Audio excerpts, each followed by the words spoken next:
Lição de número 3, o perigo do ensino progressista, ok? A descaracterização do cristianismo, as teorias progressistas, refutando o ensino progressista. Aqui nós colocamos as palavras-chave, eu estarei falando sobre o ensino progressista. Aqui nós temos do lado apontamentos do livro. Nós vamos, no final, sempre a gente lê tudo. Não sei se dá para pegar aí o aluno ou o irmão que quiser aumentar, né? Primeiro ponto, segundo ponto, terceiro ponto, ok? Aqui do lado nós temos o texto bíblico, que o autor está baseando a lição, 2 Timóteo 3, primeiro. Vamos lá? Pela verdade prática, não é isso? Sim. Lição de número 3, texto áureo. Sabe, porém, isto, que nos últimos dias sobrevirão tempos trabalhosos. 2 Timóteo 3, versículo 1. Verdade prática. Os ensinos progressistas buscam desconstruir a fé cristã por dentro e afastar as pessoas do verdadeiro cristianismo bíblico, tornando-as meras militantes de causas sociais. Observem que o autor está mostrando nessa verdade prática que o ensino progressista, ele rouba a autoridade da palavra, não é isso? E o que ele faz? Desconstrói a fé, afastando a pessoa do cristianismo verdadeiro, do cristianismo bíblico, apenas para aquilo que nós falamos na aula passada. Ideias socialistas, não é isso?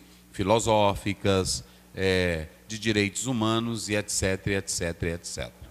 Então, perceba que o autor está corretíssimo ao falar que a ideia progressista ela vai desconstruir essa perspectiva. Mas é muito importante que nós atentemos para uma coisa.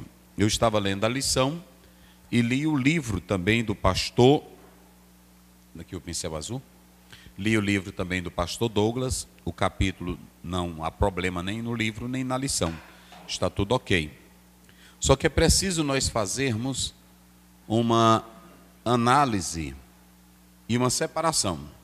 Nós temos o ensino progressista, esse ensino progressista que estava no campo da educação, que teve nomes importantes. A princípio eles figuraram como um ensino voltado simplesmente para a questão do relacionamento entre aluno e professor, combatendo aquele dito ensino tradicional. Qual era o ensino tradicional? Era que o professor ia para a sala de aula e quem era o detentor de conhecimento? Só o professor. Quem era que tinha só a palavra na sala de aula? Só o professor, que é o método tradicional, que eu não vou entrar sobre isso. Quando você lê o livro A Autonomia do Sujeito, de Paulo Freire, ele é dessa linha progressista. Muito bem.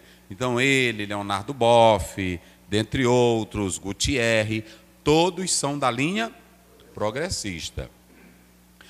Os irmãos sabem que hoje a maioria das escolas e das universidades seguem o método da escola livre, do método progressista. Qual é o método progressista? É que o aluno, o professor está na sala de aula, não como um ditador, como apenas um ser que tem conhecimento, mas ele é apenas um guia que possibilita o ensino e que deixa o aluno desenvolver o seu potencial, a sua capacidade. Essa é a análise, Cláudio Piletti, na obra que ele escreve, ele trata disso. Essa é a parte da questão do ensino progressista. Nesse ensino progressista, o aluno tem liberdade de pesquisar, o aluno tem liberdade de falar. Qualquer universidade hoje, até nos doutorados, você não tem mais aquele negócio do professor dar uma aula e você ficar anotando tudinho.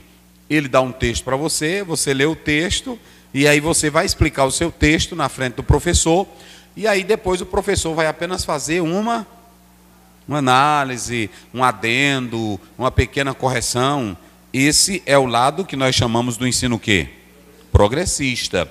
Se vocês analisarem, eu pontuo aqui dentro dessa escola que esse método ele surge lá no finalzinho do século XIX, já influenciando o século XX, ok? E quando você vem para esse método, você tem o praticista americano, né? Você tem o John Dewey, você tem Maria Montessori, você tem Celestine Freinet, você tem o Paulo Freire e Lev Vygotsky. São os representantes, eu falei de 5 nomes, que são os representantes dessa linha progressista.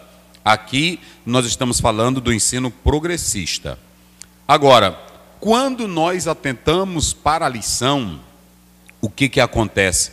Você tem lá atrás, quando você vem para o iluminismo, você já tem um certo tipo de ensino que já coloca o homem no centro, que já coloca a razão como dona absoluta da verdade, que aí você tem o racionalismo, você tem ideias tanto do iluminismo como também de Karl Marx, que essas ideias progressistas, elas não vão envolver só a questão do ensino.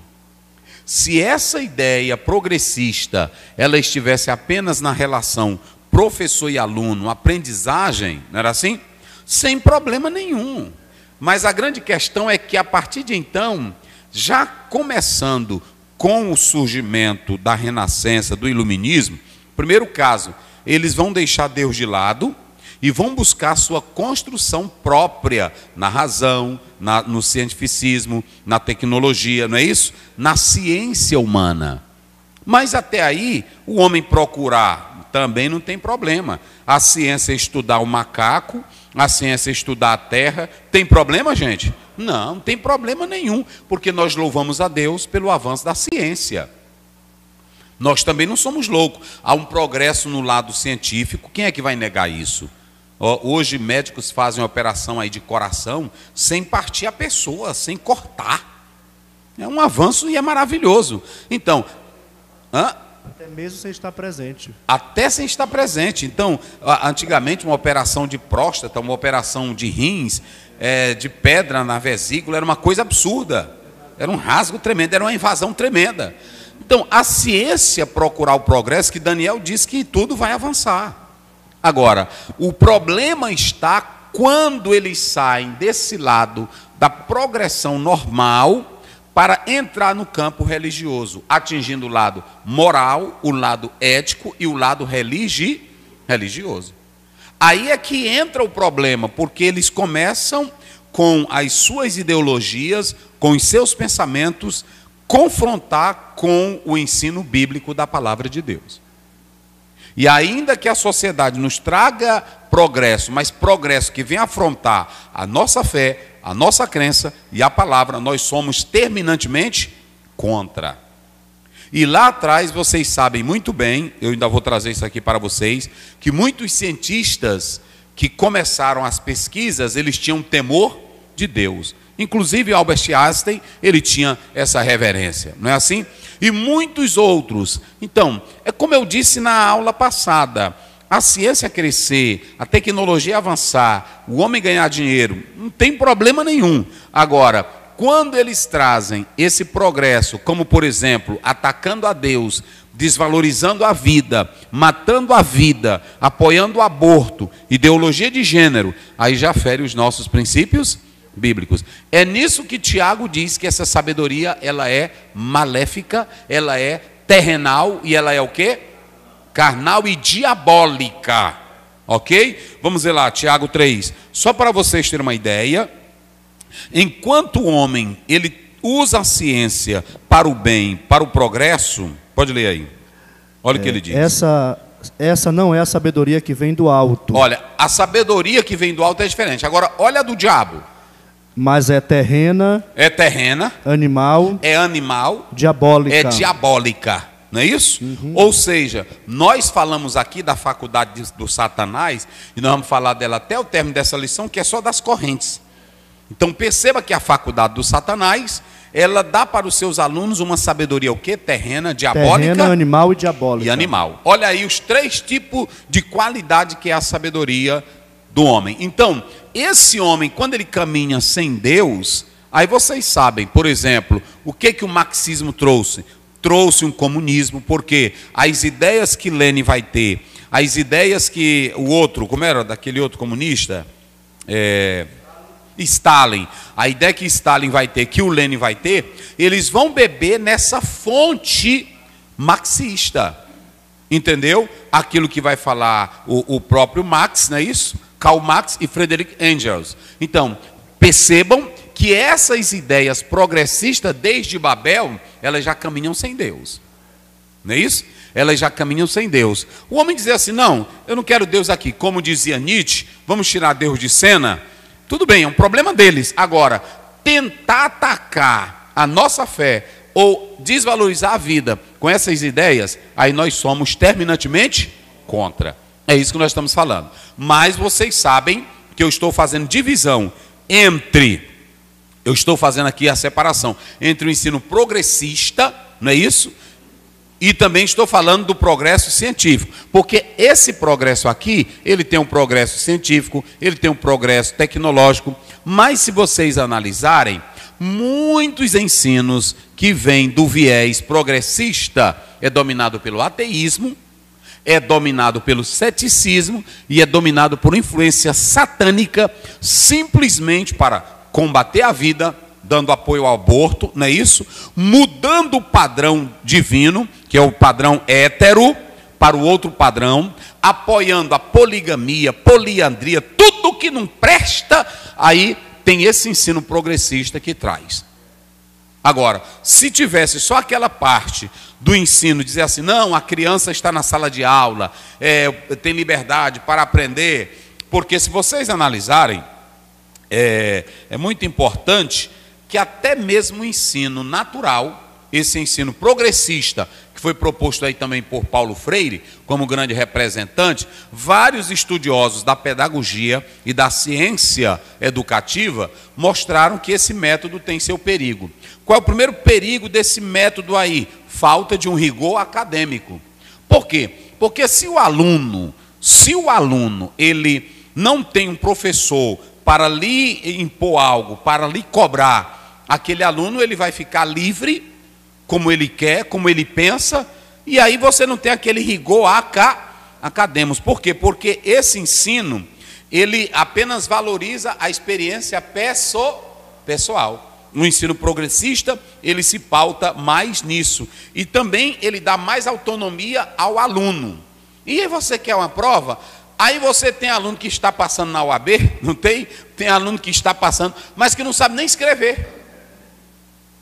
Não sabe nem escrever. Vocês sabiam que antigamente uma pessoa que terminava o antigo primário, se ele sabia ler, ele sabia ler bem. Se ele sabia contar, ele sabia contar bem. Lá na sala de aula, antigamente, eu só saía da escola na sexta-feira, quando desse as quatro operações. E vocês podem observar que hoje o nosso português é pobre, é fraco. E antigamente quase todas as pessoas que faziam um curso, era o primário, o ginásio, o ensino médio, como era bem feito, a professora cobrando, tinha rigor, aí as coisas elas funcionavam. Eu vejo aí um pessoal fazendo pergunta tão simples, o que é um substantivo, o povo não sabe. O que é um adjetivo, não sabem. Então, veja bem, esse ensino progressista, ele pode ter lá o seu lado bom, mas com a falta desse rigor acadêmico, pronto, a ausência do conteúdo tradicional. Antigamente, o ensino progressista tinha um currículo estabelecido, tinha tudo. E essa é a causa. Os progressistas, eles já entraram com essa ideia desse ensino progressista, porque eles já tinham essa intenção de mudar. É por isso que eles já estão trazendo para dentro da escola esses ensinos de ideologia de gênero, porque isso aí não é teu, rapaz. Nós vamos começar agora. Tá filmando? Ou bota para cá. Isso aí não é teu. Antigamente a escola não tinha um currículozinho dela? Matemática, história, geografia, história, ensino religioso veio quase depois, mas não tinha não era? Português, educação cívica, OSPB, não era assim? organização política social. Então, quando você abria um livro, você chegava lá, tinha a biologia dando a sua forma normal, que é a célula, que é isso, que é aquilo, mas não tinha nada de negócio de tratar de ideologia de gênero, não tinha nada. Então, o que eu quero dizer aqui é o seguinte: com esse ensino progressista, se abriu a porta para vários ensinos contrários. O que um professor quer na sala de aula ensinar para o menino que ele não é homem? Ou ensinar para uma menina que ela não é mulher? Aí uma criancinha, se tu chegar para qualquer criança e botar na mente dela que ela não é ela vai acreditar. Vai encher ela de dúvida. Então, esse era um papel dos pais, não era assim? Então, o problema é que esse ensino progressista foi abrindo. E aí, olha para cá, pode para cá. Hoje nós temos problemas que as professoras e os professores do nosso Brasil, boa parte, estão com medo para ir para a sala de aula por causa dessa liberdade autônoma que foi dada a quem? Aos alunos. Não tem mais rigor e ainda tem mais, ainda querem liberar. Liberem, eu vou só dizer para vocês, liberem. Aí querem tirar a ordem. Eu me lembro que antigamente eu ia para a fila, aí tinha que formar, tinha que cantar o hino nacional, tinha que ter respeito. É essa falta de respeito que está criando, bota para cá, é essa falta de respeito, de autoridade na escola, de respeito que a criança tinha que ter, essa liberdade, essa autonomia deliberada, que está gerando bandido, que está levando droga para as escolas, que faz a menina gritar com a professora, bater o pé, esfaquear a professora. Meus amigos, atentem bem para o que eu estou dizendo. Isso aqui é uma artimanha de Satanás. Está aí, desigualdade de oportunidade. Vocês acham que um aluno que mora numa parte pobre, sofrendo, é humilhada, ele vai ter a mesma capacidade que um filho de um rico tem para ele desenvolver o seu próprio pensamento? Não, não vai. É diferente, não tem como. Vocês podem inventar o que vocês quiserem, falar o que vocês quiserem, mas não tem como. Dificuldade de avaliação. Hoje, as avaliações não tem mais. Eu me lembro quando eu fiz pós-graduação na Universidade Federal do Rio de Janeiro, e lá na UFRJ, e aí uma das perguntas era: o que você acha do método antigo? Mas se vocês analisarem, o método antigo, ele trazia um sistema de memorização. Então são coisas normais, mas hoje esse ensino traz isso. E em quinto lugar, preparação inadequada para o mundo real. Os alunos que estão lá, dê liberdade para ele não faz. Eu duvido se um empresário, olha para cá, bota para cá. Eu duvido se um empresário chega para um funcionário dele, um vendedor, e diz assim: olha, fica aqui dentro da empresa, você é autônomo. Você pode se desenvolver do jeito que você... você tem que abordar o vendedor, o cliente, do jeito que você achar, pela tua capacidade. Ele faz isso? Ele tem rigor lá dentro? Ele tem rigor? Ele tem rigor.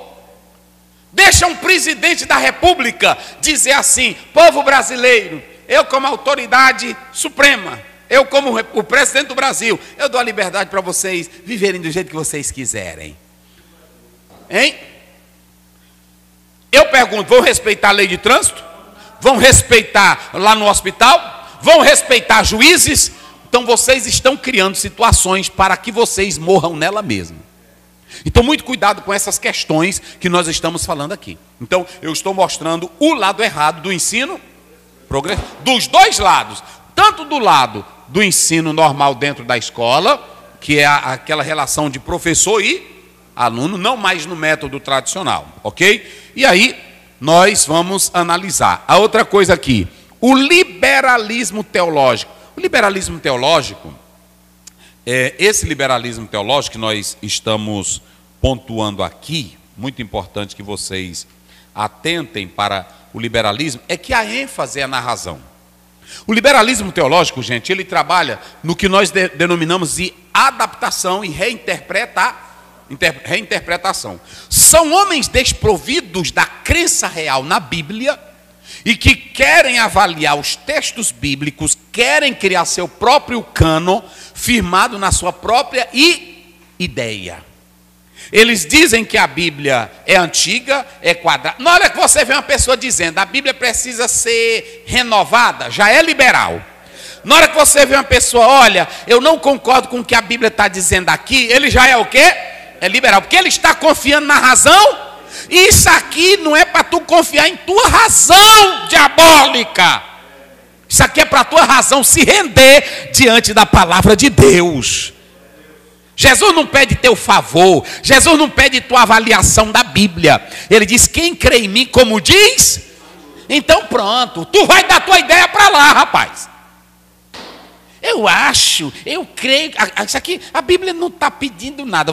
Você quando abre a Bíblia, ela fala de Calbart, ela fala de A.T. Robertson, ela fala aqui do Bultmann, ela fala de Paul Tillich, ela fala do Bart Ehrman, a Bíblia está se importando contigo, rapaz? Não, aqui está ela, se tu quiser, ela é Bíblia, se tu não quiser, ela é o quê? É Bíblia. É palavra de Deus. Agora, essa teologia liberal, ela é o seguinte, é uma readaptar. Aí eu vou ler o texto, porque esse texto aqui, ele não se adequa ao mundo moderno. Fala lá. Geralmente, essas pessoas, pastor, ou têm problema espiritual ou não conhecem Bíblia, para colocar a Bíblia em xeque. Porque eles já começam com o quê? Vamos adaptar o mundo moderno, o mundo da elite, o mundo da sociedade, e não cabe essa Bíblia obsoleta, arcaica, retrógrada, não é assim que eles dizem? Para um homem de mente evoluída. É esse homem de mente evoluída. Bota para cá. É esse homem de mente evoluída que mata. É esse homem de mente evoluída que está roubando. É esse homem de vida evoluída que tem racismo. É esse homem de mente evoluída que vive os mais baixos padrões morais. Hein? É esse homem de mente esclarecida que é pedófilo. Tem mais negócio de bandidinho de roubar. Bota pra cá. Esse negócio de bandidinho roubar galinha. Isso aí não. Roubar banana na feira. Não é assim? É só bichão de alto nível, alto grau. Aí tem gente que diz assim, vamos adaptar. Irmão, olha para cá, a Bíblia ela tem que ser pregada do jeito que ela está aqui. E acabou-se a conversa, não é assim? A Bíblia tem que ser pregada depois de muitos anos, mais de 1000 anos quase, aí você pode analisar, quase 2000 anos, vai passando anos e anos e anos, Jesus Cristo chega, e aí duas escolas bonitas debatendo sobre o casamento, sobre o divórcio, não é assim? Aí perguntaram, e Jesus, o que tu disse? Está lá em Mateus 19, 5, 6, ele disse, desde o princípio nunca foi assim. Aí ele tem gente que diz assim, não estava na pauta. Bota pra cá, Caio.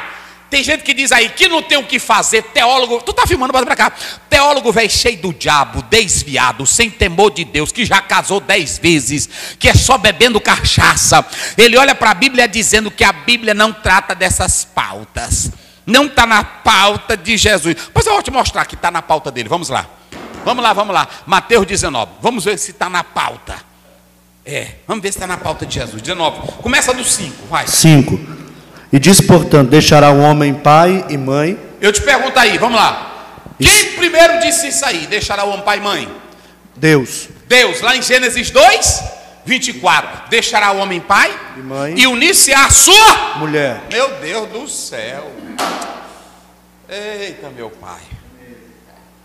Jesus Cristo, ele não foi para debatezinho, ele não foi procurar o teólogo fulano, eu acho que a escola de Ilhéu está certa, eu acho que a escola de Shammai está certa, é porque é o seguinte, dentro do judaísmo, da concepção apocalíptica judaica, eu quero dizer, Jesus não queria saber de nada, que todo o judaísmo estava em pecado.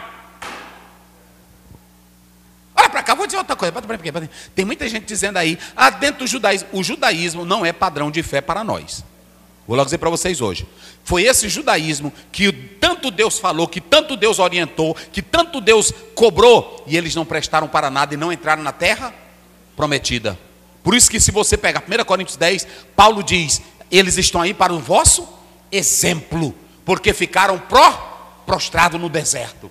Então, o padrão de vida e de fé para nós não é judeu, o padrão de vida e de fé para nós é na verdade Jesus Cristo.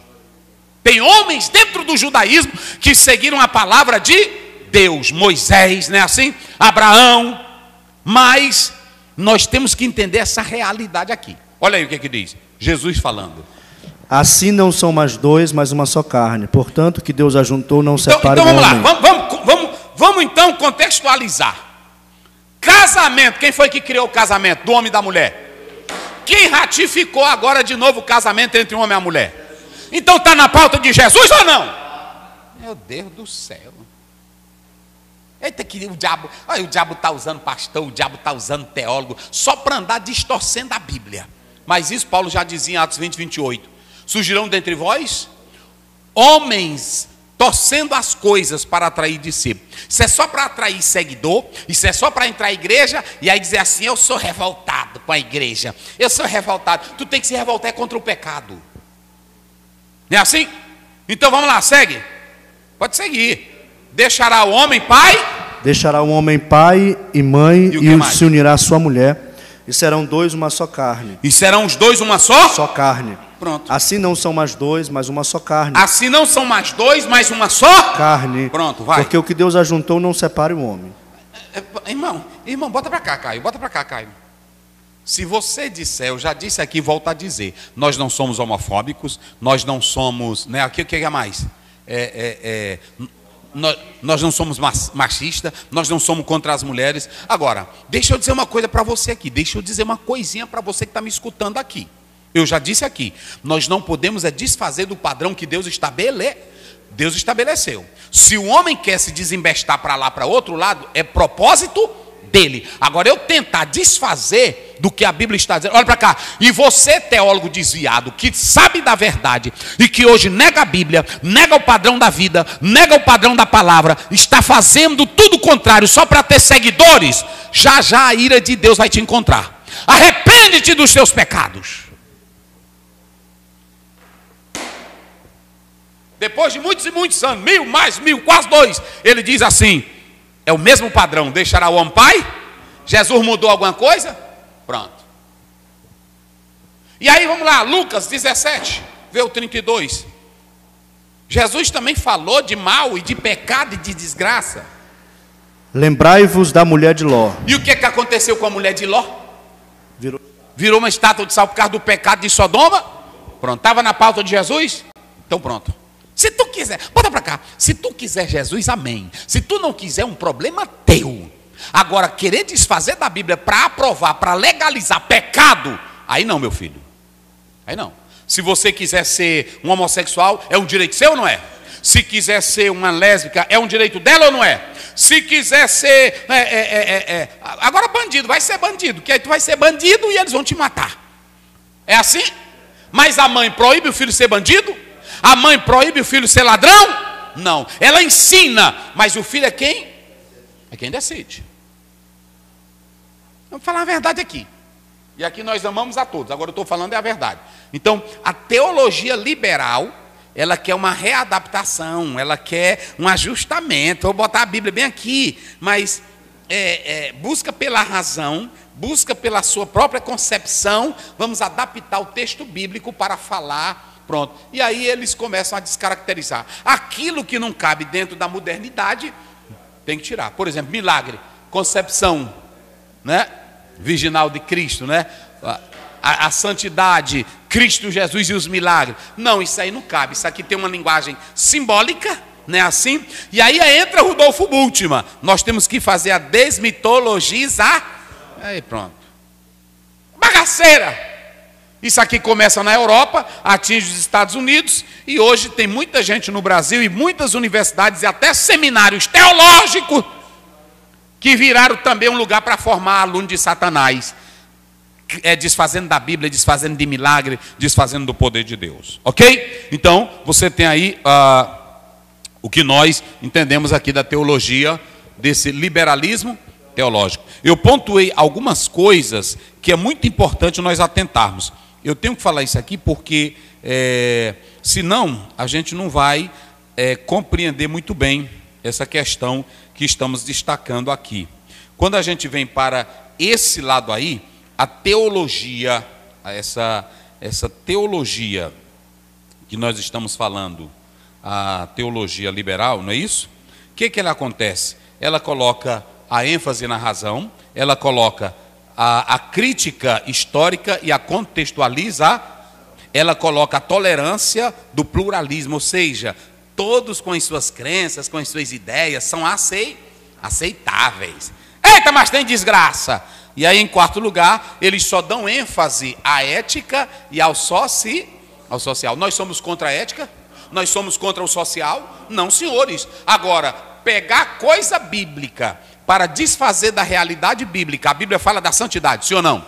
A Bíblia fala que tu tem que largar o pecado e ser santo, porque Deus é. Levítico 19:2, sede santo porque eu sou santo. É assim. A Bíblia ela não tem colher de chá para tu, rapaz. A teologia do liberalismo teológico, ela é mais existencialista, é aquela ética humana, não é assim? É a justiça. Agora, nós não damos só ênfase a ser justo, a prática de justiça, nós damos ênfase à pessoa ter a justiça de Cristo, a natureza transformada. Teologia feminina, nós somos contra as mulheres? Agora, essa teologia, ela pode ser muito essencial só num ponto. Ela pode descaracterizar muitas outras coisas. Por quê? Porque ela pode dar ênfase só ao gênero feminino, descaracterizando o patriarcado, descaracterizando o homem. E essa teologia ela é perigosa porque ela tenta desfazer de um monte de pressupostos bíblicos que valoriza a liderança do homem, é assim ou não é? E que valoriza também o respeito. Se essa teologia ela tivesse começado no viés de que a igreja deveria valorizar a mulher, valorizar a vida feminina, o respeito por ela, valorizar e dar espaço para ela, estava correto ou não estava? Mas aquela ideologia de que não, ela tem que ser respeitada como igual, é igual? Então essa teologia ela tem muitos defeitos, muitos erros. Nós precisamos, olha, aqui toda a igreja, todos nós damos apoio, aqui as mulheres pregam, aqui as mulheres ensinam, aqui as mulheres dirigem departamentos, sim ou não? Todas fazem. Agora, a mulher tem que saber qual é o papel dela e o homem também tem que saber qual é o seu papel. Está lá em 1 Coríntios 11. Agora, eu tentar desconstruir uma teologia histórica, uma teologia tradicional, uma teologia que na verdade ela segue um viés bíblico para valorizar só um gênero, não está correto. Ok? E aí vocês podem observar que nessa teologia, aí tem coisa, meu irmão, estou botando aqui para vocês, o Caio já está dizendo ali, pastor, o senhor já está com 30 minutos, mas é porque, meu filho, se eu não botar isso aqui, aí pronto, não é isso? E essa teologia feminina, pastor Aziel, e o que a teologia feminina, o que essa teologia ela pode fazer conosco? Eu vou já te dizer aqui, eu anotei aqui algumas coisinhas que ela faz, está aqui, que ela vai fazendo em tu. Sabe qual é a primeira? Ela rejeita a autoridade das escrituras. Depois, essa teologia ela vai criar tensões com as doutrinas tradicionais. E em quarto, risco de essencialismo. Na verdade, pode generalizar ou essencializar as experiências apenas das mulheres. Então, muito cuidado com isso, meu irmão, muito cuidado. ênfase apenas no gênero, só no gênero. Ao concentrar-se principalmente nas questões de gênero, vai negligenciando outras dimensões da experiência humana, da classe social e das raças. E as tensões com as tradições religiosas. Então, você tem aí essa questão, né? Ficou faltando bem aqui, pastor Luiz? Não, faltou bem aqui, bota ela aqui também. É a minha teologia da minha cor. Que o autor também fala, teologia negra. Está aqui, ó, bota essa daqui, né? Bota aí. Faltou ela aí, vamos lá. Eu estou falando porque é o jeito, tratar sobre elas.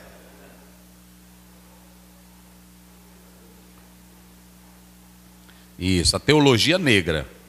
Vamos falar isso aqui. Pronto, a teologia negra. O que acontece? A teologia negra, assim como a feminina, eles começaram a buscar isso. Se ele tivesse também buscado o papel da igreja em combater o racismo, não era a segregação, a questão da raça, não é isso? Tinha algum problema? Não, mas eles começaram até a dizer que Deus também era preto. Que absurdo! Só para valorizar. E isso é perigoso, por quê? Porque você vai tirando a essência do todo e particularizando. Não é isso? Então, essa teologia negra, ela buscou na questão afrodescendente, eles foram buscar os seus valores de crença, de não sei o que mais e tal, mas só que também já combatendo os brancos. Qual é o perigo da teologia negra e da teologia feminina? É porque ambas começam a desvalorizar certas classes. A mulher, ela acha que tem que ser como o homem é, e ter os mesmos direitos. E a teologia negra começa a dizer: nós somos seres humanos, nós somos de Deus, e os brancos aqui não tem vez. E Deus não faz acepção de pessoas, porque para ele todos vieram deles. Paulo diz lá em Atos 17, nós fomos formados, criados por Deus. Mas a teologia negra, essa teologia negra que nós estamos apontando aqui, deixa eu dizer aqui para vocês, essa teologia negra, ela trouxe também alguns problemas. Todas elas, a feminina, a negra e até a de Bultmann, vem de 1960. Todas elas. Então, aqui, primeiro, falou-se da libertação e da justiça, baseado naquilo nos Estados Unidos, tanto no apartheid como na desvalorização dos negros. Então, lutar pela justiça, está correto ou não está? Lutar pelos direitos dos negros, sim ou não? Agora, a teologia negra, ela vem dessa experiência. Ela buscou uma experiência de entender a fé religiosa a partir da realidade do negro. Então, a teologia negra, ela vai partir. Como é que o negro se encaixa na teologia? Não teria problema. Agora, quando eles começam também a essencializar, você tem um problema. Por isso que eu coloquei aqui, nessa parte, sobre essa questão da teologia negra, os perigos que ela pode trazer fora dos padrões da palavra de Deus. Primeiro, limitação do escopo teológico. Segundo, divisões e polarização. Terceiro, risco de essencialismo. E quarto, rejeição das tradições estabelecidas. É o outro mal dessa teologia que nós estamos propondo aqui. E aí, por fim, nós temos aqui a teologia da desmitologização. Pronto, vamos colocar aqui primeiro mito. Uma vez eu dei uma aula aqui, nós gravamos, está aí na internet, eu não vou explorar isso. O mito fábula e o mito verdade. Falamos que o mito fábula é aquele, está chovendo porque São Pedro manda chuva. O mar está zangado porque Poseidon está revoltado. É o mito fábula. Agora, o mito verdade é que ele busca uma explicação para a origem da vida, do cosmos, e você vai ter isso lá na filosofia pré-socrática. Você vai ter isso com Tales de Mileto, você vai ter isso com Anaximandro, Anaxímenes, Protágoras de Abdera. Todos eles vão dar uma ideia, mas já de modo racional, ainda que fosse fragmentária, mas eles estavam dando uma ideia, saindo daquela ideia do mito para um mito verdade, um mito narrativo. E aí o que acontece? Esse bichinho chamado Rudolf Bultmann, teólogo alemão, o que acontece? Ele diz, a Bíblia também ela precisa responder aos anseios modernos e, na verdade, ela tem os mitos, que esses mitos bíblicos não correspondem com a realidade, com o mundo moderno, com o mundo atual, o mundo da elite. Tem muitos crentes que dizem, pastor, cuidado, aqui a igreja está cheia de juiz. Irmão, eu respeito os juízes, sim ou não? Eu respeito, eu sou da área jurídica. Mas onde é que você abre um código civil, um código penal, um código do consumidor? Ou se você pegar as teorias jurídicas e você vê um jurista dizendo, olha, Jesus Cristo é o caminho, a verdade? Tu já viu? A única coisa que eles falam, dentro da propedêutica jurídica, quando começa a explicar o direito natural, eles vão usar alguns teólogos, vão usar Moisés, sobre as tábuas dos 10 mandamentos. Quando você estuda o direito romano, eles vão tratar das tábuas romanas, do direito romano. Mas a Bíblia não trata de juiz, a Bíblia não trata de médico, a Bíblia não trata de advogado, a Bíblia trata de Jesus, que é a semente da mulher, para salvar o homem pecador. É só isso que a Bíblia trata. Agora, o Bultmann diz, não, tem muitos mitos na Bíblia que eles precisam ser o quê? Desmitologia. Aí pronto, nessa desmitologização, ele vai adotar um método muito subjetivo, que é do simbolismo, e que vai criar uma própria interpretação livre e perigosa. Entendeu? É uma coisa muito grave. Então, essas teologias aqui, nós não seguimos nenhuma delas. Por que, pastor Zéu? Porque elas são perigosas. Eu coloquei aí, nessa parte do Bultmann, dessa parte do Bultmann, se vocês analisarem, eu falei isso dele aí, deixa eu ver se eu encontro aqui o que eu anotei sobre essa teologia do Bultmann. Onde está, meu Deus? Mas eu coloquei aqui. Essa do Bultmann, ela é perigosa. Por que ela é perigosa, pastor Zéu? Porque a teologia do Bultmann, ela vai fazer uma redução historicista, ela vai criar uma interpretação subjetiva, ok? Então, ela é muito perigosa mesmo. Então, ela é muito perigosa. Então, eu coloquei aqui, olha, primeiro, perda da historicidade. Se ele diz que tudo é um mito e tem que tirar esse mito, você vai ter problema com o nascimento de Jesus, não é isso? Você vai ter problema com a salvação, você vai ter problema com vários acontecimentos históricos onde Deus agiu poderosa, porque ele está atacando o lado histórico. Redução da transcendência divina, porque essa interpretação simbólica, ela vai reduzir esse Deus transcendente que age. Rapaz, é negócio sério. Terceiro, descarte de elementos essenciais da fé. Ele vai atacar o pilar, ou os pilares essenciais da fé. O nascimento virginal de Cristo. Vai atingir o poder do Espírito Santo agindo. Rejeite isso. Em quarto lugar, dificuldade nessa interpretação simbólica. E em quinto lugar, tendência a secularizar. Pronto, porque a Bíblia, você vai tirar todo o elemento espiritual, poderoso, milagroso, e ela vai se tornar simplesmente um livro de questão moral, ética e social, que é assim que queria Bauer, é assim que queria Sheila Maher, é assim que queria Rudolf Bultmann, é assim que queria Paul Tillich, e eu não estou me importando com nenhum, porque eu creio na palavra de Deus. Pronto, fechou? Vamos ao texto. Aqui eu já respondi todo esse ponto aqui das teorias, não é isso? Está aqui todinho, ó. E pronto, sim.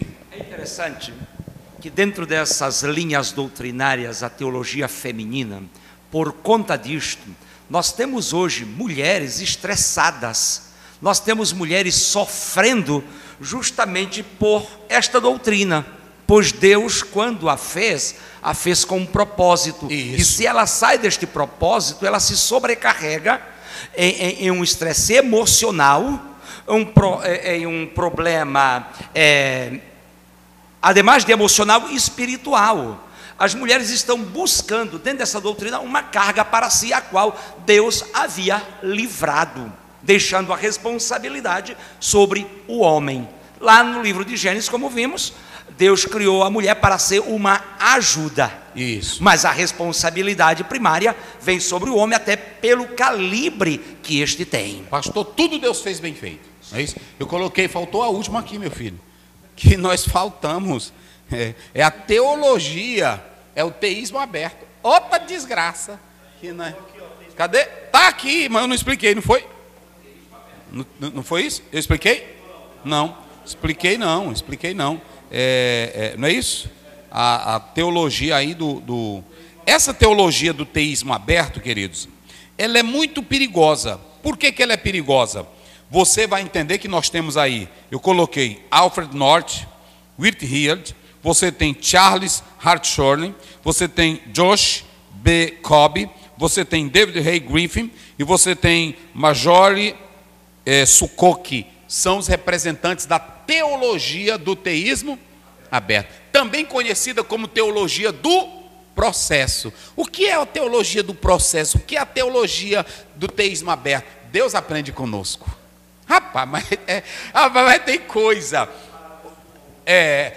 Deus aprende conosco. Ele está nesse processo, ele está junto conosco. Não é assim? Ele tem emoções, e o Deus, ele tem limitações. Por exemplo, o futuro não depende só de Deus. O futuro depende dessa construção relacional entre Deus e homem. Ah, desgraça, meus irmãos. Ainda tem teólogo aí, um dia desse, um teólogo começou a querer discutir comigo. Olha, a teologia do processo não é bem assim, você tem que ver o viés dela. Eu já vi aqui, o viés dessa teologia, olha aí, se vocês analisarem, Deus não é absolutamente onipotente, o futuro não está completamente determinado por Deus, está sempre no processo da interação mútua entre Deus, o mundo e o homem. Deus não é totalmente onipotente e onisciente. Meu irmão, eles dizem que Deus se surpreendeu com Moisés. Rapaz, mas tem coisa que aí Moisés diz assim: esse povo não é meu, esse povo é teu. Aí, e o que é que eu faço? Ó, se tu matar esse povo, eu não estou mais, tira meu nome. Aí diz que Deus, eita, que fé linda essa de Moisés.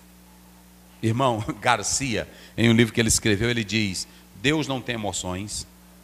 Quer dizer para vocês, pastor Aziel, o que é isso? Talvez você esteja sirva a um Deus que tivesse emoção. Na hora que ele visse você aflito, aí eu vou chorar porque ele está aflito, não é assim?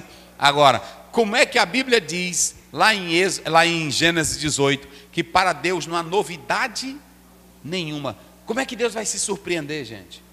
Essa questão de Deus, quando a Bíblia narra, Deus se levantou, Deus ficou de pé, Ele ouviu meu choro, são linguagens antropomórficas, bíblicas, para nos levar à compreensão de Deus. É a linguagem humana, a linguagem divina escrita em linguagens humanas. Mas não pense essa de dizer assim: Deus se emociona, Deus ouviu meu choro e Ele se tocou com o meu choro. Imagine se Deus fosse emocional assim. Sim, fala isso, senão o povo não vai ouvir. O Itamir disse que não há nada tão pequeno que Deus não possa ver e nada tão grande que Ele possa se surpreender. Não tem. Nada. Porque se Deus ficar surpreso, Ele não era Deus. E a Bíblia diz, antes que existisse, está lá no Salmo 90, verso 2, de eternidade, Tu és Deus. E o salmista no Salmo 139 diz, Ele me viu antes de eu ser formado. Pronto, Isaías diz, pergunta se tem um Deus desse jeito. Aí como é que eu vou pregar um Deus que se emociona comigo? Um Deus do processo, Ele aprende comigo. Ah, Deus fraco. A pessoa, irmão, Deus aprender com Osiel. Agora lascou tudo, irmão. Eu não sei mais não. Hein? Agora lascou! Deus aprender comigo. Assim eu vou. É por isso que esses pregadores, quando você vê esses pregadores aí, dizendo assim, eu chamei Deus, eu disse para ele, olha papai, isso é teologia do processo. Quem é tu para chamar Deus, rapaz? Te aquieta, não é assim? Eu chamei Deus na catraca. Pronto, quem é tu? Isaías pergunta, quem é o caco para falar com o Criador? Isaías pergunta, a quem ele pediu conselho? Se ele é quem diz. Glória a Deus. Larga isso aqui de mão, irmão. Essa teologia mas tem coisa. É lixo. Isso é lixo. E eu coloquei aí os perigos dessa teologia do processo. Está bem aí. Qual é o primeiro problema? O primeiro problema é uma visão limitada da onipotência de Deus. Já pensou? Deus aprender comigo, Deus se surpreender. Ele amanhecer, porque eles dizem assim, que há coisas no processo do homem que não está na onisciência divina e que Deus se surpreende. Pronto, dizem que Deus ficou surpreendido com Elias, quando Elias mandou cavar o rego. Eita, meu Deus. Deus se arrependeu, aí Deus disse para Moisés disse para Deus, te arrepende. Tu disse que ia matar esse povo, te arrepende. Aí Deus, tá bom, Moisés, me perdoa. Rapaz, eu não sei mais não. Eita Deus, virou bagaceira. Irmão, pastores e alunos aqui, pastores e alunos, o diabo está usando, vamos falar sério agora, o diabo está usando todo tipo de argumento só para desfazer disso aqui. Oh, meu Deus.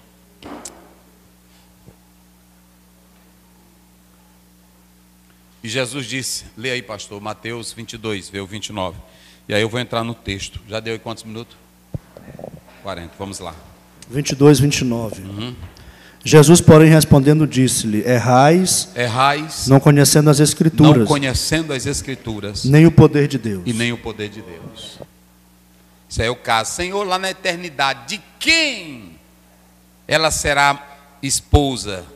Porque aqui ela teve quanto? 7. Jesus disse: vocês estão por fora. Vocês erram não conhecendo e nem o poder de Deus. Sabe qual é o maior mal? Tudo isso aqui tem um chefe dessas teologias tudinho. Quem é o chefe? Porque o primeiro teólogo que distorceu da Bíblia no mundo e fez a primeira hermenêutica errada, quem foi? Pronto. Porque ele disse assim: tá bem aí, vamos lá, Gênesis 3. Eita, diabo velho! Irmão, pastor, irmão, fulano de tal é doutor. Pronto, tá bem aí, tá bem aí. Verso 4. Então a serpente disse para a mulher: certamente não morrereis. Deus disse, como foi que Deus disse para ela antes? Fruto, Deus disse: não comereis de toda a árvore do jardim. Vai. Não comereis de toda a árvore do jardim. Pronto. Aí ele já acresce, Deus só disse assim: não comer. Mas é o que ele diz lá? Certamente não morrereis. Não morrereis. Viu? É só para vocês terem uma ideia. Começa do 2. Vamos ver tudo que o diabo inventou para essa mulher. E disse a mulher à serpente: do fruto das árvores do jardim comeremos, mas do fruto da árvore que está no meio do jardim, Deus disse: não comereis dele, nem nele tocareis, para que não morrais. Então a serpente disse para a mulher: certamente não morrereis, porque Deus sabe que o dia em que dele comerdes, abrirão os vossos olhos e sereis como Deus, sabendo o bem e o mal. E vendo a mulher que aquela árvore era boa para se comer, agradável aos olhos, desejável para dar entendimento, tomou do seu fruto e comeu, e deu também ao seu marido, e comeu com ela. Vai. Agora vamos ver se eles viraram deuses. Então foram abertos os olhos de ambos, Isso. e conheceram que estavam nus, e cozinharam folhas de figueira e fizeram para si aventais. Toda a proposta que o diabo disse, era verdade para eles? Se tornaram deuses? Eles se tornaram tristes, foram expulsos do paraíso. É assim que o diabo torce a Bíblia para negar você. Eu vou dizer uma coisa: esses grandes doutores que estão aí, eu fico orando por eles e penalizado, porque o diabo está com tanta sagacidade mudando a mente deles para tirar, como diz a nossa verdade prática, a essência do Cristo vivo, para levar para essas correntes pautados só no evangelho social, no evangelho da libertação, no evangelho antropocêntrico e racional. Então, nós falamos tudo. Fechamos aqui, Caio? Fechamos. Agora vamos ao texto. 2 Timóteo, capítulo 3, versículo 1 a 9. Isso. Sabe, porém, isto, que nos últimos dias sobrevirão tempos trabalhosos, porque haverá homens amantes de si mesmos, Sim. avarentos, presunçosos, soberbos, blasfemos, desobedientes a pais e mães, ingratos, profanos, sem afeto natural, irreconciliáveis, caluniadores, incontinentes, cruéis, sem amor para com os bons, traidores, obstinados, orgulhosos, mais amigos dos deleites do que amigos de Deus, possuindo aparência de piedade, mas negando o poder da mesma. Destes afasta-te, porque deste número são os que se introduzem pelas casas e levam cativas mulheres nécias carregadas de pecados, levadas de várias concupiscências, que aprendem sempre e nunca podem chegar ao conhecimento da verdade. E como Janes e Jambres resistiram a Moisés, assim também estes resistem à verdade, sendo homens corruptos de entendimento e réprobos quanto à fé. Não irão, porém, avante, porque a todos será manifesto o seu desvario, como também o foi o daqueles. Exortação a perseverar na sã doutrina e a pregar em todas as ocasiões. Muito bem.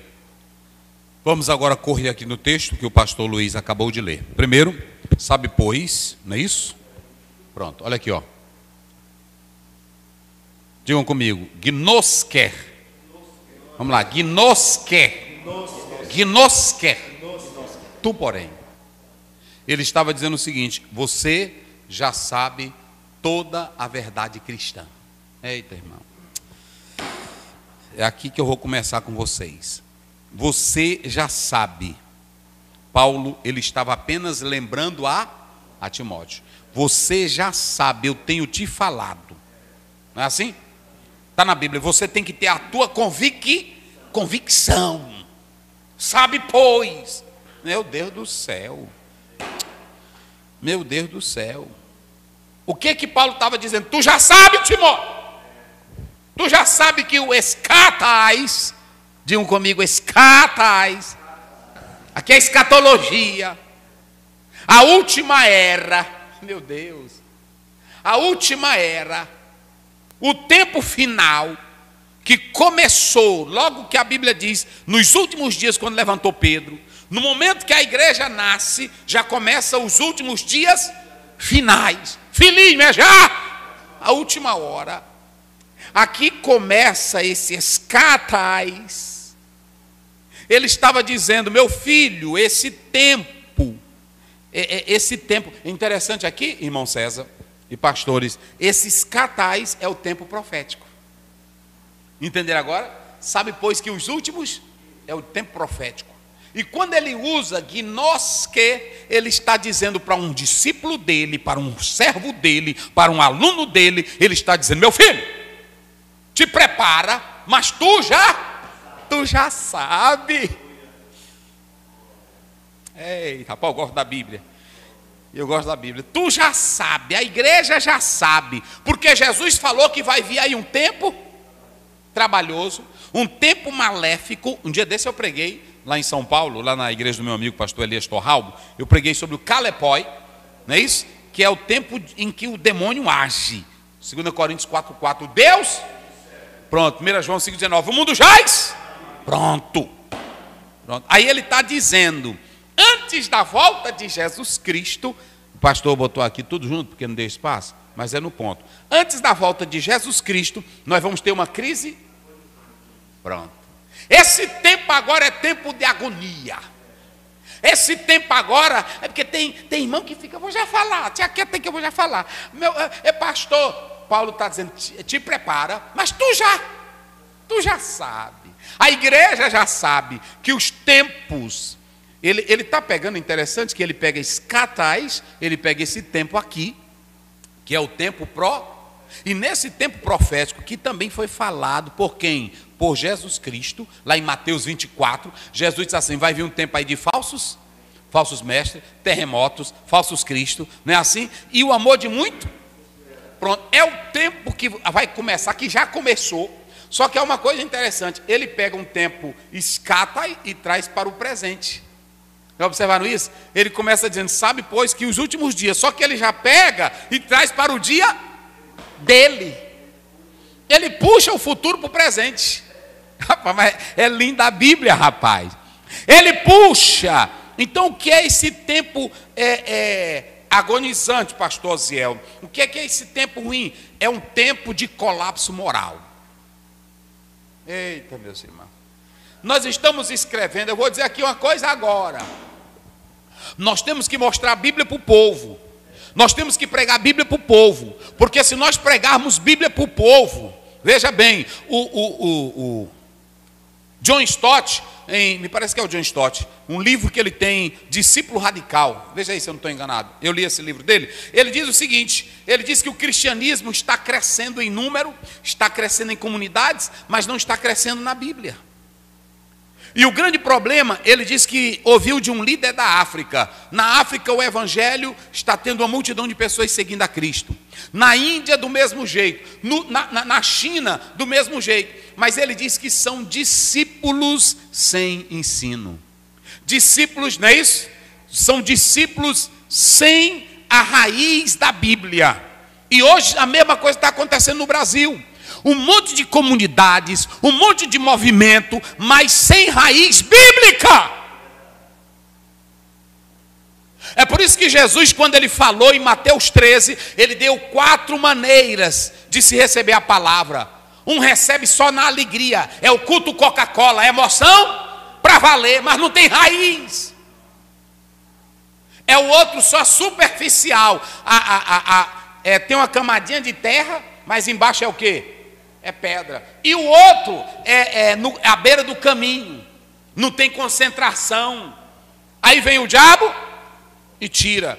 Então olha para cá, isso aqui é pesado. Escatais, ele está dizendo, esse é o tempo profético. Jesus já falou desse tempo. Aí não tem que os crentes que ficam, meu Deus. Tu está filmando direito, Caio? Aí lá vem uma irmã. Eu creio em profecia. Eu creio em... Se preparem. Se preparem que vai vir aí. Não precisa tu me dizer não. Eu já sei que o tempo que vai vir aí é o quê? É perigoso. E olha para cá, vai ter um colapso. Vai ter um colapso, o que eu disse? Moral.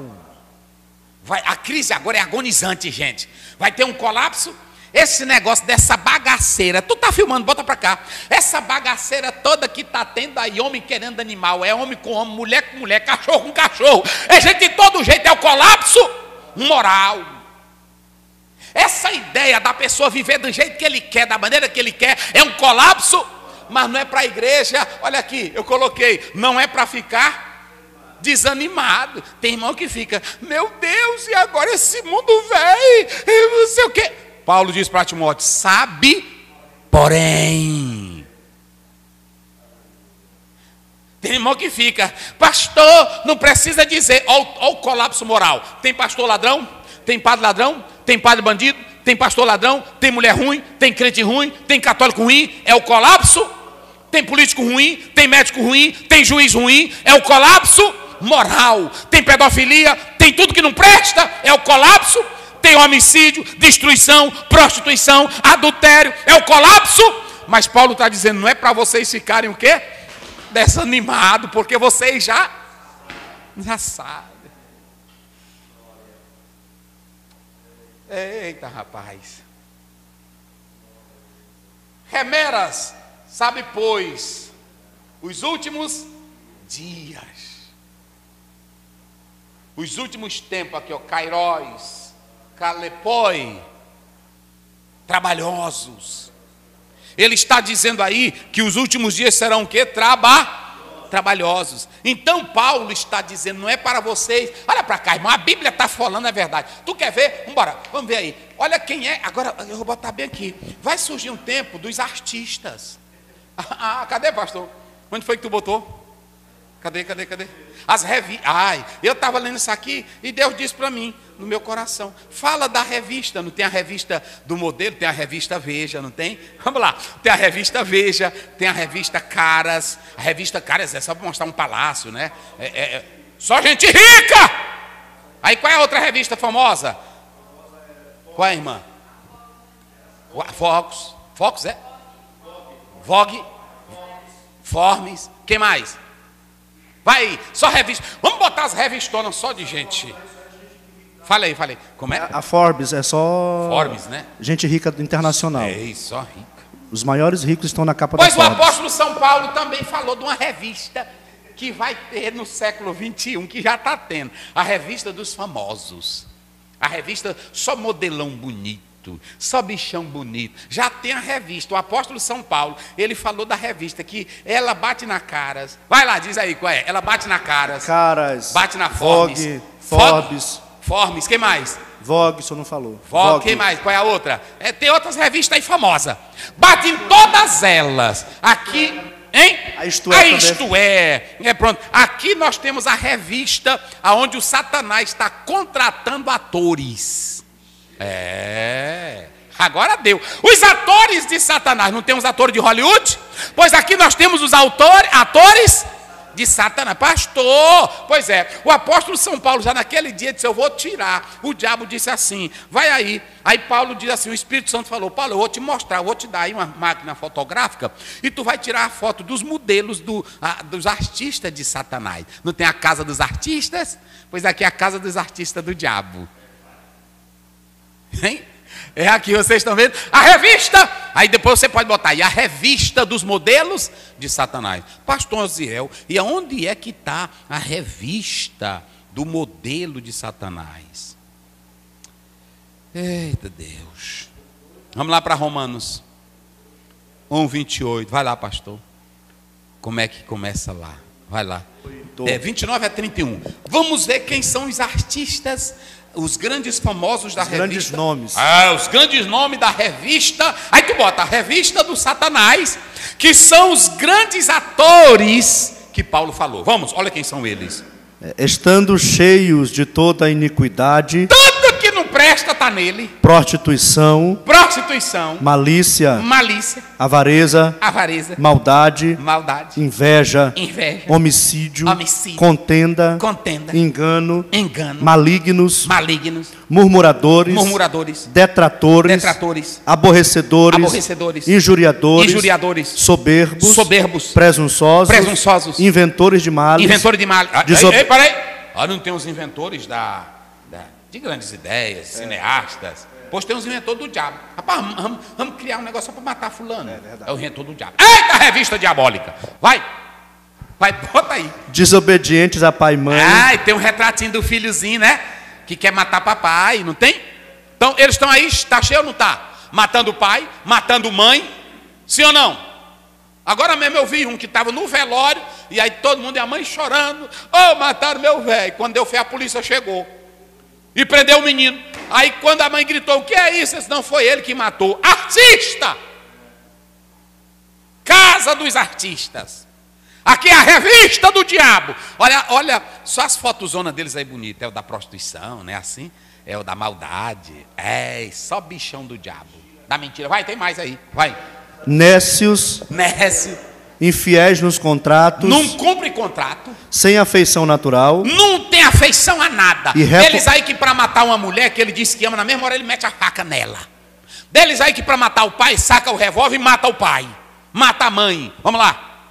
Irreconciliáveis, pronto, não tem acordo com eles, sem misericórdia, não tem misericórdia, bota para matar. Vai, terminou? Não conhecendo a justiça de Deus, não tem justiça de Deus, e também consentem aos que as fazem. Pronto. Não somente as fazem, mas também consentem aos que a fazem. Né? Agora lê o 2. Vamos ver aí quem são eles. Vamos tirar a fotografia que Paulo tirou. É só o currículo, só bichão. Ele tá. Aí agora Paulo vai falar direitinho as fotos deles. Vamos lá, vai descrever. Porque haverá homens amantes de si mesmos, egocêntrico. É o narcisista.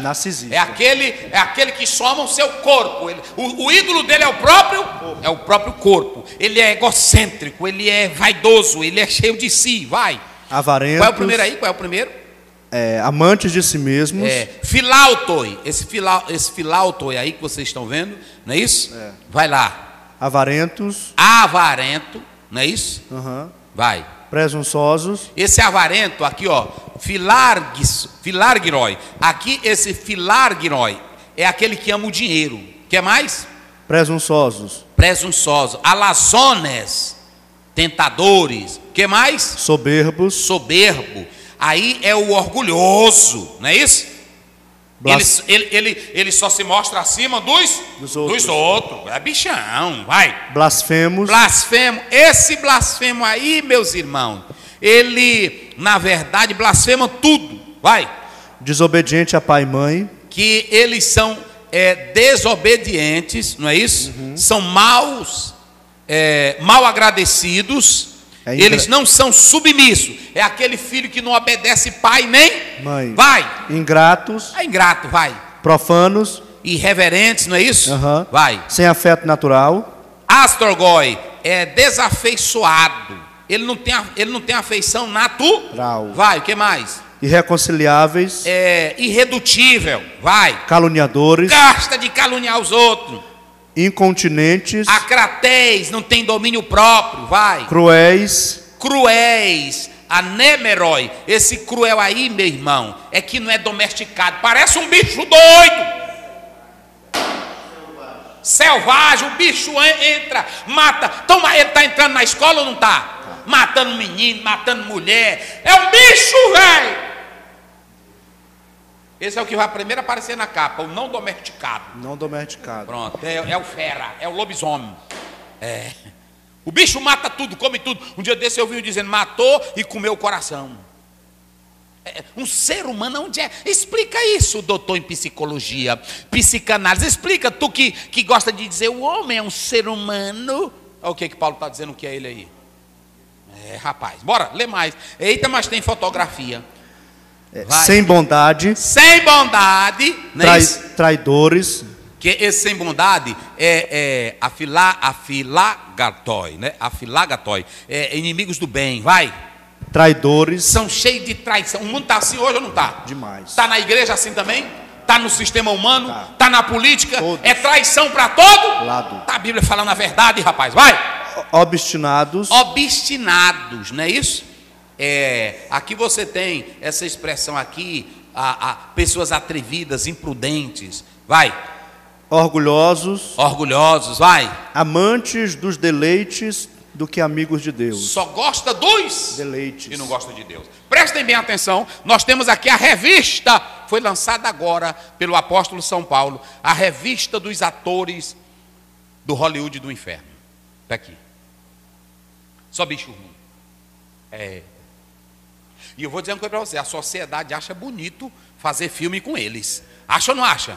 Você não vê uma pessoa, e o povo da internet também gosta. O que tem valor é mulher mostrando o bumbum, é assim ou não é? O que tem valor na internet, em TikTok, é a mulher andando seminua, é assim ou não é? É os homens tudo nus se beijando, é assim? O que tem valor, tem gente aí que gasta o tempo todo na televisão, assistindo um programa dentro de uma casa, homem e mulher fazendo toda a bagaceira, é isso que eles gostam. Mas dificilmente você vê, não tem ibope quando se fala num casal bonito, quando se fala num homem de moral, quando se fala numa pessoa de caráter, quando o fulano faz bem, nem dá, como é o nome? Nem dá audiência. Porque só dá se for da bagaceira do diabo.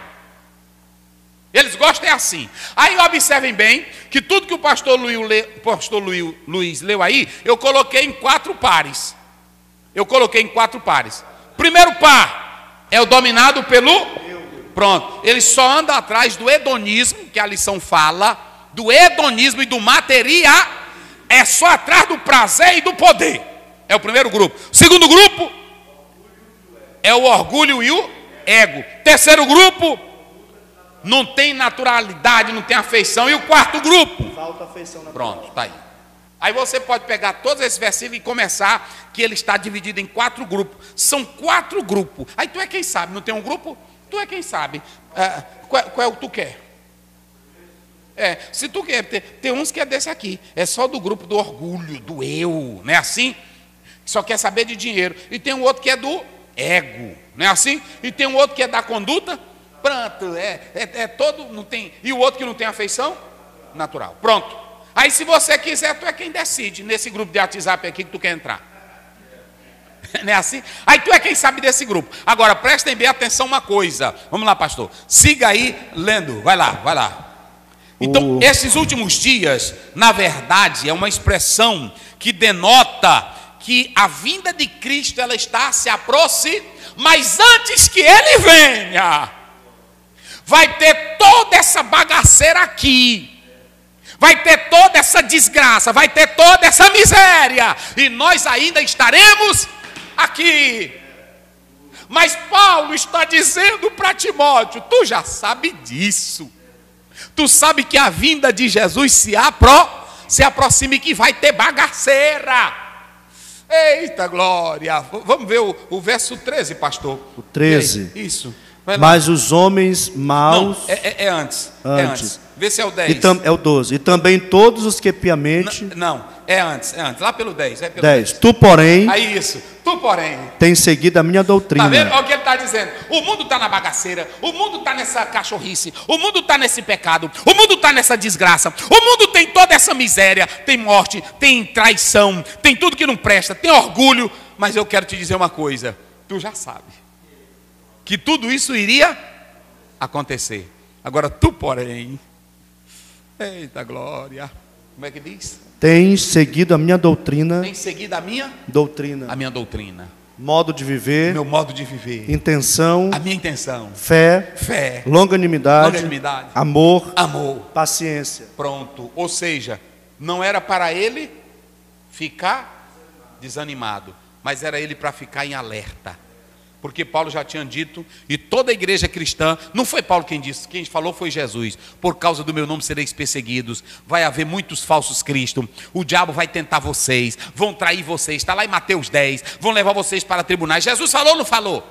E por que que a gente fica toda hora com medo e precisando? Mostra que a igreja está... Bota para cá, Caio, bota para cá, olha para cá. Uma igreja assustada, uma igreja em pânico, uma igreja sem equilíbrio, uma igreja sem Bíblia, uma igreja sem ensino, é uma igreja que tem medo, é uma igreja que fica com medo.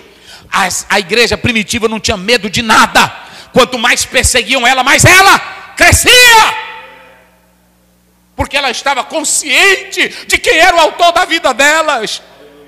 Eles olhavam para o que está em Hebreus 12:2, olhando firmemente para o autor e consumador da nossa fé. Olha o grande ator, quem é o nosso grande ator? Ah, tá aí. Então, irmão, não tem essa. Só que aí é o seguinte, esses grupos aqui, eles têm os seus chefes, os seus doutores. Não está aí? Está aí. Se vocês analisarem, Jesus Cristo predisse isso. E também você pode ler Mateus 24, você pode ler Marcos 13, você pode ler Lucas 21. Mas também a própria literatura apocalíptica já falava disso. Agora, tem aí as revistas, só bichão do diabo, irmão. Eita. Vê bem aí, 1 Timóteo 1,9. Só bichão, vai. 1 Timóteo 1,9. Vai. Sabendo isto, que a lei não é feita para o justo, mas para os injustos, obstinados, para os ímpios e pecadores, para os profanos e irreligiosos, para os parricidas e matricidas, para os homicidas, para os fornicadores. Volta aí. Sabendo isto, que a lei não é feita para o justo. Não tem lei para a lei que combatesse mal, ela não foi para o justo. Porque uma pessoa justa precisa dela? Não. Vai, como é que ele diz? Mas para os injustos e obstinados. Injustos e obstinados, vai. Para os ímpios e pecadores. Ímpios e pecadores. Profanos e irreligiosos. Profanos e irreligiosos. Parricidas e matricidas. Mata pai, mata mãe. Homicidas. Homicida. Para os fornicadores. Fornicador que pratica todo tipo de relação sexual que não presta. Para os sodomitas. Aí, sodomita. Aí tu não crê na Bíblia? Tá aí, sodomita, vai. Para os roubadores dos homens. Ladrão, é ladrão. Para os mentirosos. Mentiroso, que gosta de mentir. E para os perjuros. E para o que for contrário à sã doutrina. Que anda querendo mentir com tudo em nome de Deus, também não presta, vai. E para o que for contrário à sã doutrina. Pronto. Aí você pode observar, que o pastor colocou aqui, eu vou seguindo aqui, querem seus propósitos. Cadê? Querem obter os seus, ele é egoísta, ele é prepotente, ele é cabeçudo, ele se intromete. Por quê? Ele não obedece contrato, ele não obedece pai, porque ele só quer que os seus propósitos sejam alcançados. Um homem sem Deus, um homem no pecado, ele faz de tudo para que os seus objetivos sejam alcançados. Ele mata, ele destrói, ele constrói o seu império em cima de sangue. Diante dele não importa nada, o que vale são os seus propósitos. Veja aí 3,6 de 1 Timóteo, rapidinho. 1 Timóteo 3,6. Não neófito, para que ensoberbecendo-se não caia na condenação do diabo. Pronto. Então tudo isso ele está no laço de quem? Do Satanás. Porque essas 4 etapas, elas são tentações de quem? De Satanás. Por isso que Paulo diz, não seja menino, para que você não caia no laço do diabo. Esses falsos mestres, eles desfaziam da verdade do evangelho. E eu coloquei aqui que o catálogo é grande. As atitudes é baseada no erro. Se vocês analisarem, eles estão vivos, eles pregam, eles praticam a fé, mas tudo com mentira. Eles são atores da fé. Eita, agora eu mexi aqui com coisa. Vai ler, não sou eu não. Tendo apenas aparência de piedade, mas negando a eficácia dela. Atores, pronto. Atores da fé. Irmão, venha louvar a Deus aqui. Olha, pastor, é o seguinte, bote 50 mil, 100 mil, atorzinho da fé. Pregador, pastor, do mesmo jeito. Eu vou dirigir essa igreja só se me derem 100 salários. Primeiro, a igreja não é tua, como é que tu está cobrando? Quem tem que dar a regra aqui é o patrão e não o servo. Está tudo o contrário, quem está dando a regra é o servo. E quem tem que dar a regra aqui? Jesus diz: vocês serão perseguidos, vocês serão odiados, vocês serão mortos. Quem deu a regra foi ele. Só que agora eu estou invertendo tudo. Quem é que está dentro da regra? Eu só vou se for por tanto. Quem é tu, bonito? Ei, bota pra cá, Caio. Quem é tu, beleza? Me diz quem é tu, para dar regra aqui. Porque Jesus disse até para Pedro: quando tu era mais moço, era tu que te cingia, agora outros te cingirão. Ou seja, ele estava dizendo que agora a morte de Pedro estava determinada por ele mesmo. Meu Deus do céu. Irmão, tem muita gente à toa na igreja. Tem muita. Olha, eu sou o seguinte: eu não prego, olha para cá, eu não prego para emotivar ninguém. Eu não prego para fazer gracinha para ninguém. A igreja toda, um Brasil que me convida, do jeito que eu prego aqui, eu vou. Pronto, eu não fico inventando cara de choro. Eu não fico inventando profecia. Eu não fico. Olha, eu só prego isso aqui, rapaz. Eu não fico inventando munganga. Tem pregador que fica inventando, fazendo. Tem deles que fica até rodopiando, parecendo uma bichinha dentro da igreja. Na hora que eu subi aqui, eu já fui sentindo um negócio. Não é assim? Prega o evangelho, rapaz. Não sou eu não, é a Bíblia. São os hipócritas da fé. Está bem aí, e eu coloquei aqui. Eles fazem grande demonstração de cristianismo, estão ativos em pregar e praticar o conceito de fé. Mas na verdade, eles não têm a força regeneradora. Não são nova. É por isso que você. Bota pra cá, Caio. Tem um bocado de cantorzinho aí evangélico, que aí agora saí da igreja. Eu fui para a igreja, mas eu me decepcionei porque lá eu vi coisa. É porque tu não foi regenerado. Porque quando tu aceita Jesus, tu não aceita a igreja. E tu vive em santidade. Porque Paulo está dizendo para Timóteo que era para Timóteo perder a fé no meio disso tudo aqui. E esses mestres aqui, eu pergunto para vocês, tudo isso aqui ia surgir lá fora ou dentro da igreja? E aí por que Timóteo não deveria temer? Porque ele era nova criatura. Eita, rapaz, vamos lá aí, Tito 1,16, rapidamente, vai. Tito 1,16, Romanos 2,20. Vamos lá, vamos embora. Eita, rapaz.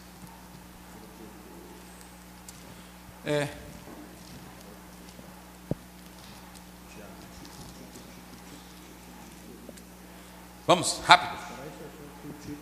Tito 1,16. 16. Confessam que conhecem a Deus, mas negam-no com as obras. Eles confessam que conhecem a Deus. É uns cristianismos tão bonitos, né? Assim, em nome do Pai, em nome do Filho. Irmão. Confessam que conhecem a Deus, mas pelas suas obras. Mas negam-no com as suas obras. 2,20 de Romanos. Romanos 2,20. Vai lá. 2,20. Instruidor dos nécios, mestre de crianças, tens a forma da ciência e a verdade na lei. Eles têm a forma da ciência. Tem umas palavrões, tem uns aí que ficam no podcast. Eu vou pegar aqui a cadeira, mostrar, né? Parece um doutorzão. Ixi, rapaz, mas tem coisa. Aí vamos fazer aqui um podcast, vem aqui. Como é que diz o versículo? Romanos 2,20. Aí é assim. Romanos 2,20. Vai, esse. Instruidor dos nécios. Instruidor dos nécios. Vai. Mestre das crianças. Mestre de quem? Crianças. Só ensina meninozinho velho. Só ensina meninozinho velho. Que tens a forma da ciência e verdade da lei, na lei. Rapaz, a Bíblia, o que? No podcast. O que você diz da Bíblia? Você que. Você não acha que a igreja escraviza o povo com a Bíblia? Sim, a Bíblia ela é opressora, ela tira a mentalidade das pessoas, minimiza o entendimento das pessoas e faz com que as pessoas se escravizem no entendimento retrógrado, arcaico. E aí o que o senhor acha dessa história, desses crentes, com o negócio de Espírito Santo? O que você acha disso? Na verdade, todas essas coisas foram pro passado, isso tudo é ultrapassado. Nós temos que ser mais aberto a toda esta nova teologia que está surgindo, esse modernismo, essa doutrina teológica aberta. A gente tem que expor as nossas ideias a tudo isso. Porque estão escravizando o povo, não é isso? Escravizando com um livro que foi feito pelos homens, não é isso?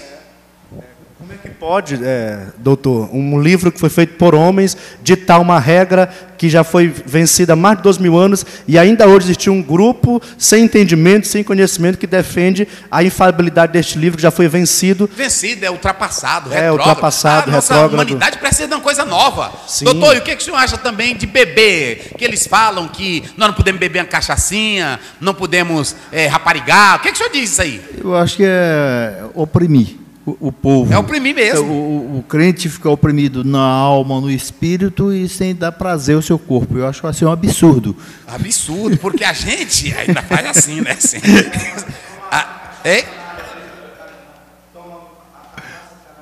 Aí ele bota, né? Ah, tem a cachaça. Eu não sabia, né? Acho que tem coisa. Né? Então, doutor, falando aí, o senhor acha que é oprimir, porque a gente tem que viver a vida da gente, não é assim? Tem que deixar o povo à vontade. Por exemplo, se eu com o nosso líder aqui da mesa, beba também divida com a gente. Essa história de pastor, dinheiro, o que é isso aí? Eu acho que isso aí, no princípio, está certo. Mas o mundo avançou. Avançou. E esse negócio de dízimo? Dízimo, eu acho que é outra maneira de oprimir as pessoas. Então, de um Deus tão rico, ele não precisa de... Só besta, irmão. Só homem veio desviado. Não é assim? Só homem desviado sem temor de Deus. Verdade. É assim ou não é? Ainda fica os crentes. Irmão, não gasta tempo com isso, irmão. Aí fica os crentes ainda dando ibope, não é assim? São pessoas recalcadas, são pessoas que não cresceram na vida, são pessoas que andam desfazendo da Bíblia, são pessoas que na verdade têm uma revolta contra um pastor, contra uma igreja, e eles usam tudo isso para desfazer a palavra. Você não vê nenhum dizendo assim, olha, pode ter defeito na igreja, pode ter problema, mas eu conhecia fulano que era da bandidagem, e Jesus entrou lá na casa dele, hoje é um homem de Deus, é assim ou não é? Você não vê um deles dizendo, eu conhecia a fulana de tal, que a vida dela era na traição, o marido batia ela, Jesus transformou ela. Você vê ele dizendo? Você não vê. Eita, meu Deus do céu. Fiquei aonde aí? Pronto. Aqui, aí pronto. Aí Paulo está dizendo isso aqui. Porque tudo isso aqui, pastores e alunos, tudo isso aqui era sectário. Todos eles saíram da própria igreja. Por isso que Paulo está dizendo o seguinte, Timóteo, eu vou te dar um conselhozinho, meu filho. Eita glória.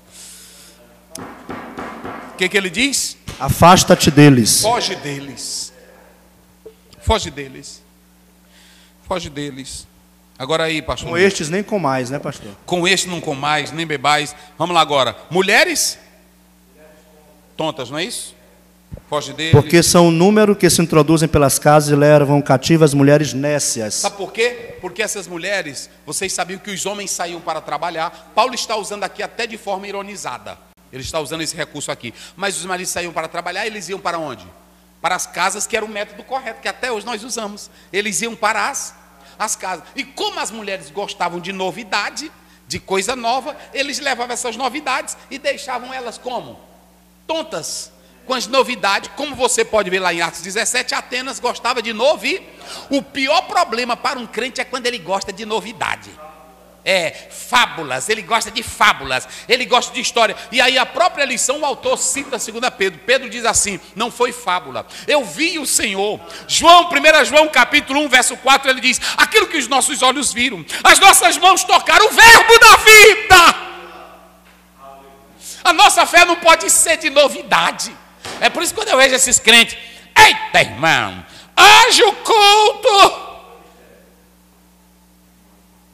Culto para mim, irmão, eu já vou para a igreja porque eu sei quem é Deus. Sabei que o Senhor, Salmo 100, verso 2. Verso 3, entrai pelas portas dele com louvores e ações de graça. Não é assim? Alegrei-me quando? Salmo 122. Pronto. Como é que eu adoro a Deus? Em espírito e no espírito, mas na paz. Santifica-os na verdade, a tua palavra. O crente não precisa estar lá em Romanos 6, 4 em diante. Nós não precisamos andar atrás de novidade. Nós temos que ser novidade em Cristo. Se alguém está em 2 Coríntios 5, 17, se alguém está em Cristo é o quê? Você tem que ser novidade para o mundo pelo seu testemunho, pelo seu exemplo, pela sua santidade, sendo sal e luz na terra. Não é andar atrás de novidade. Hoje tem crente que sai do culto e é atrás de bênção. A maior bênção Jesus já te deu, que é a salvação da tua alma. Meu Deus do céu. Vamos lá, pastor Luiz. Então, mulheres tontas, por que não chega ao conhecimento da verdade? Porque só anda atrás da... E os mestres que eles possuem são mestres o quê? Meninos que nós acabamos, nércios, loucos. E aí, por fim... Aí pronto, eles resistem ao evangelho. Paulo pega uma tradição judaica, não está na Bíblia, não está na Bíblia hebraica, nos documentos de Qumran, consta Janes e, que eram 2 feiticeiros, que eram apoiados por Faraó. Eles resistiam à verdade. Esses 4 grupos resistem o quê? Porque quem tem evangelho não tem orgulho. Quem tem evangelho não anda atrás de dinheiro. Quem tem evangelho não anda atrás de materialismo. Quem tem evangelho não é dominado pelo orgulho e nem pelo ego. Quem tem evangelho não é desnatural. Quem tem o evangelho, quem não tem o evangelho, ou quem tem o evangelho, tem afeição? Então pronto. Então prestem bem atenção. É tudo isso aqui que Paulo... Cadê? Não irão? Pronto. Aqui, olha, isso. Eles não irão avante. Porque eles estão no erro. Como é que diz o que Paulo diz aí? Olha não aí. Irão, porém, avante. Sim. Porque a todos será manifesto o seu desvario, como também o foi o daqueles. Pronto. O Paulo está dizendo aí que podem ficar tranquilos, porque Deus sabe que eles não vão no Salmo 1, verso final. Pronto, a Bíblia diz, os pecadores não subsistirão na congregação, porque o Senhor conhece o caminho, mas o caminho do ímpio, teu caminho, meu filho, tem um fim. Com Deus, o nosso caminho é de vida eterna. Sem Deus, pronto. Aí como é que nós vamos refutar tudo isso? Eu coloquei aqui, pastor Luiz colocou, refutando. Primeiro, fortalecendo a autoridade, porque todas essas correntes aqui, elas negam a autoridade, a inspiração verbal e plenária, nega a inspiração dos homens de Deus, não é assim? Nega a verdade da Bíblia. A preservação do texto. A preservação do texto, a hermenêutica correta. Então, nós temos que fortalecer a autoridade. A Bíblia é a nossa regra de fé e assim pregava Lutero, assim pregava Zwinglio, assim pregava Menos e Simons, assim pregava Armínio. Nós não podemos, a igreja, ela não pode ter as colocações dela acima da Bíblia. Tem uma igreja aí que diz que a tradição da igreja está acima da Bíblia. A Bíblia está acima de qualquer igreja, de qualquer clero e de qualquer pastor, porque a Bíblia é a lei de Deus, é a palavra do Senhor. Ok? Na nossa declaração de fé, fala de que a Bíblia, ela não pode ser alterada à luz de Apocalipse 22, 19, porque ela é a palavra de... E quem fazer isso, trará maldição para si. Nós temos que ensinar as doutrinas bíblicas. Como é que se faz isso? E como é que se faz discípulo? Ensinando, está lá em Mateus 28, 18, 19. Eu coloquei aqui que o ensino bíblico, ele faz 3 coisas na vida do crente. Faz o quê? Dá uma formação, não é isso? Se vocês analisarem, o ensino bíblico, ele faz novos discípulos, ele traz uma formação para o indivíduo, para o caráter. E o ensino bíblico tem que ter dedicação nele. Tem muitos pastores e líderes que não querem nem saber do ensino bíblico e nem dedicam, só quer movimento, movimento, movimento. O que sustenta a igreja é o ensino da palavra. O que forma caráter de crente, vida santa, é o ensino da palavra de Deus. Olha aqui, o ensino bíblico não é ideias, não são ideias pessoais, não são novas. Parem com isso, meus irmãos, eu tenho uma nova revelação aqui, a revelação é essa. Se isso aqui não formar teu caráter, tua Bíblia, e não gerar santidade em ti, acabou. Então meditem nisso. Colocamos tudo isso aqui, que Deus nos abençoe para sempre. Amém. Nós vamos orar com o Jimmy.